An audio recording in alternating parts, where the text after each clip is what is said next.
Madam எனக்கு பசிச்சா நான் தான் சாப்பிடணும். ஏன் நீங்க பண்ண கூடாது.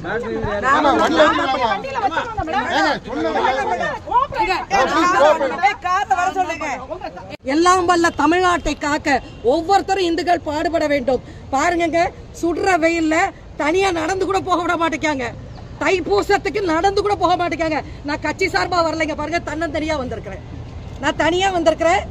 ஒரு தைப்பூசத்திற்கு ஒரு இந்துக்களின் சாதாரண கடமையை கூட நிறைவேற்ற விட மாட்டேங்காங்க. தமிழக அரசு இந்த அளவுக்கு ஒரு சாமானியனுடைய குரல் வலையை நெரிக்க கூடாது. அன்பானவர்களே, திராவிட முன்னேற்ற கழகத்தை எதிர்த்து ஒரு சாமானிய இந்துக்கள் போராடி கொண்டேதான் இருப்பான். நீங்க என்ன பண்ணாலும் சரி, திராவிட அரசு ஒழிக, திமுக அரசு ஒழிக. பாரத் மாதா கி ஜெய். திமுக அரசை வன்மையாக கண்டிக்கிறோம். இந்த திமுக அரசை வன்மையாக கண்டிக்கிறோம். இந்துக்குள்ளான திமுக அரசை வன்மையாக கண்டிக்கிறோம்.